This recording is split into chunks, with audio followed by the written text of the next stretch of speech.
Hello दोस्तों, आप सभी को नमस्कार और आपका अपना YouTube channel concept of math पे स्वागत करते हैं। और अभी जो आपको हम पढ़ाने वाले हैं, सबसे पहले याद रखिएगा कि मैं एक टॉपिक वाइज पहले फार्मूला को सारा पढ़ाऊंगा। फार्मूला पढ़ाने के बाद जितने 5 मार्क्स का क्वेश्चन होगा आपका, वो सारा क्वेश्चन मैं पढ़ा दूंगा। पहले मेरा टारगेट है, ये पहला 15 दिन जो टारगेट है ना, 15 दिन में 25 नंबर कैसे लाएंगे 5 मार्क्स वाला क्वेश्चन, ये मैं कोशिश करूंगा कि 15 वीडियो में ही आपको ख़त्म कर दूं।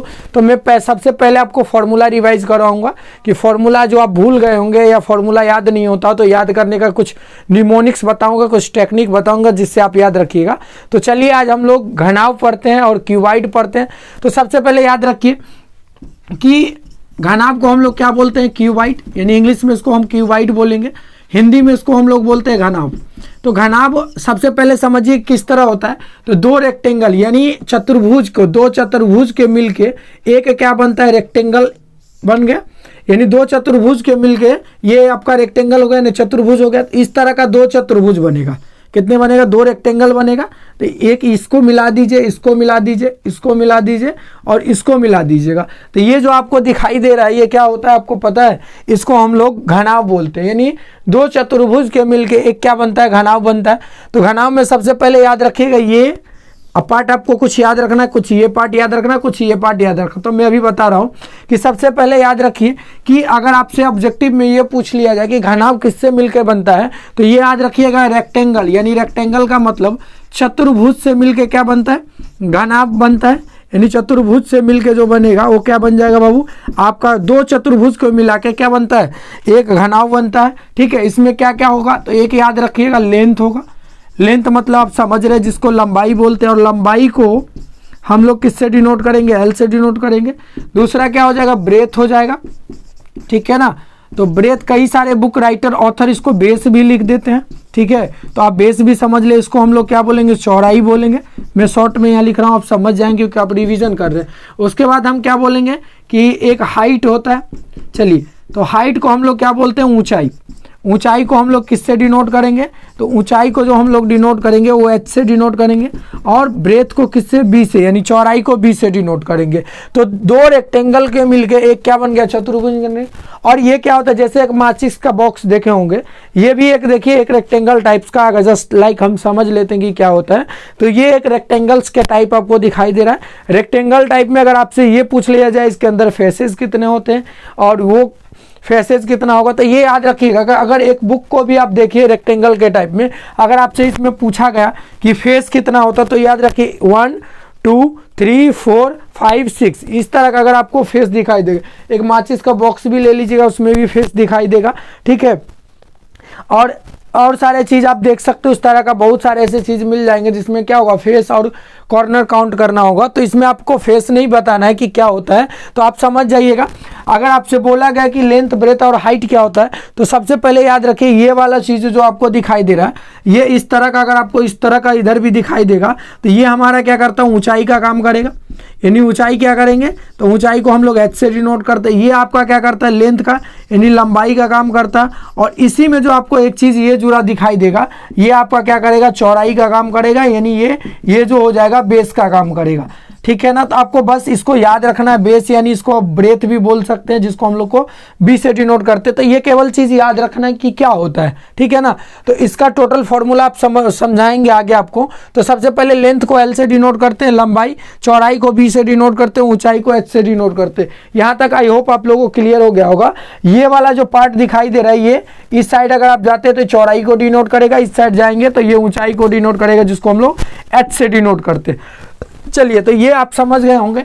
एक ये हो गया, और एक ये ऐसे अगर मैं दिखा दूं आपको, फेसेस अगर दिखाने की बात होगा तो ये आप समझ रहे हैं। तो इसको जब आप देखिएगा ना, तो एक फेस ये दिखाई देगा, एक फेस आपको ये भी दिखाई देगा, एक फेस बैक टू बैक दिखाई देगा, एक बैक टू बैक दिखाई, यानी 1 2 3 4 5 6 7 8। तो टोटल फेस का अगर मैं बात करूं कि फेस मतलब क्या होता है, जैसे आप हमको देख रहे हैं, ये क्या होता है, फेस होता है। आप समझ रहे हैं ना, तो ये जैसे ये मोबाइल फ़ोन है, मान लीजिए 1 इसका ये फेस हो गया, ये हो गया, तो 2 3 4 और 4 2 कितना हो गया, 6 हो गया। इस तरह का कुछ ऐसे क्यूबाइड के शेप में आप देख सकते हैं। तो 1 ये पीछे वाला 2 3 और ये कितना हो गया 4 5, तो ये 6 होता है। ये भी एक क्यूबाइड की तरह दिखाई दे रहा है। अगर आपको फेस का बात करेंगे तो इसमें कितने हो जाएंगे, 6 ले लीजिएगा। और कॉर्नर की बात करेंगे, कॉर्नर, तो कॉर्नर आपको पूछा नहीं जाता है, जिसको आप लोग किनारे बोलेंगे या साइड बोलेंगे। ये किनारा जो टोटल दिखाई देगा, तो एक में 2 किनारा होता है। जैसे ये 2 किनारा हो गया इधर, 2 हो गया इधर, तो कितने हो गए 2 2 4 हो गए। इधर से आपको दिखाई देगा 6 2 8, 1 2 3 4 5 6 फेस था और 8 किनारा दिखाई देगा। तो इस तरह से आपको पूछेगा नहीं। अगर कहीं ट्यूबवेल हो तो आप कन्फ्यूजन, ट्यूबवेल 8 में कन्फ्यूजन मत लीजिएगा, ठीक है। ट्यूबवेल हर हमेशा क्यूबाइड में होता है, ठीक है। अब इसमें फॉर्मूला जो आपको याद रखना है, तो चलिए सबसे पहले फॉर्मूला जो आपको याद रखना है, मैं इसको थोड़ा सा फ्रेश कर ले रहा हूँ, फिर मैं आपको बता रहा हूँ कि फॉर्मूला कौन कौन सा याद रखना है। पहले याद रखना है कि इसका टोटल सरफेस एरिया क्या होगा, ठीक है ना, यानी घनाभ का समग्र तल का क्षेत्रफल बोल सकते हैं, यानी घनाभ का कुल पृष्ठ का क्षेत्रफल। पहला फॉर्मूला कुल पृष्ठ का क्षेत्रफल, कुल पृष्ठ का। अगर आपसे पूछा गया कि क्षेत्रफल क्या होता है, तो हम क्या बोलेंगे, इसका जो फॉर्मूला हो जाएगा यहाँ लिख रहा हूँ, 2 इंटू लंबाई गुने चौड़ाई प्लस चौड़ाई गुने कितना हो जाएगा ऊंचाई, और प्लस ऊंचाई गुने लंबाई। यानी इसको अगर आप शॉर्ट फॉर्म में लिखेंगे तो इसको ऐसे लिख सकते हैं, 2 इंटू, एक नंबर फॉर्मूला डाल लीजिए, 2 into L into B plus B into H, और प्लस कितना हो जाएगा एच इंटू एल हो जाएगा। तो ये क्या हो गया कि घनाभ का कुल पृष्ठ तल का क्षेत्रफल निकल गया, कुल पृष्ठ क्षेत्रफल निकल गया। इसके बाद आपको क्या बोलेगा इसका, कि आप बताइए कि घनाभ का आयतन क्या होता है, ठीक है ना। आपसे अगर आयतन पूछ लेगा तो आयतन क्या होता है, तो आयतन जब निकालेंगे तो कितना L into B into H निकालेंगे। यानी कहने का मतलब लंबाई इंटू चौड़ाई इंटू क्या हो जाएगा बाबू, इसका ऊंचाई।